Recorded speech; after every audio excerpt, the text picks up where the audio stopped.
জাকির হুসেন চতুর্বেদী সাহেব, সুবহানাল্লাহ। এত তার গলা, এত সুন্দর নুরানি চেহারা, মাত্র 33 বছর বয়সে ইন্তেকাল করলেন।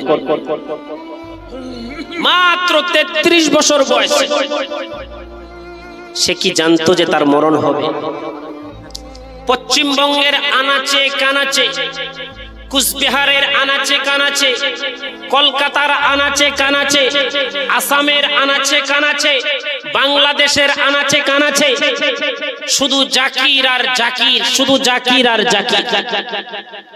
জাকির মাওলানাকে নিয়ে আসতে হবে, মাওলানা জাকির চতুর্বেদীকে নিয়ে আসতে হবে।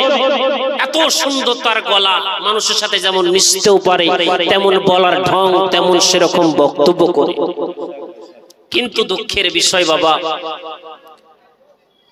এক বিশাল বড় রোগে, ক্যান্সারের আক্রান্ত হয়ে তিনি ইন্তেকাল করলেন। সুবহানাল্লাহ।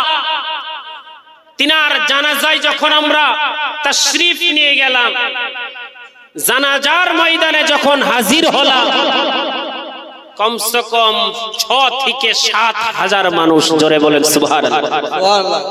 একটু জোরে হবে না? সুবহানাল্লাহ। 6 থেকে 7 হাজার মানুষ। তার মধ্যে তোমার 7 থেকে 800 জন আলিম উলামা ছিলেন। সুবহানাল্লাহ। 60 থেকে 70, 700 থেকে 800 আলিম উলামা ছিলেন। এত আলিম ওলামার সঙ্গে তার ঘনিষ্ঠ ছিলেন, এত আলিম ওলামার সঙ্গে তার প্রীতি ছিল। বাবা জান, তার জন্যই মা বোনদেরকে বলি, ভুলে যেও না, মরণ তোমার কখন আসবে বলা যায় না।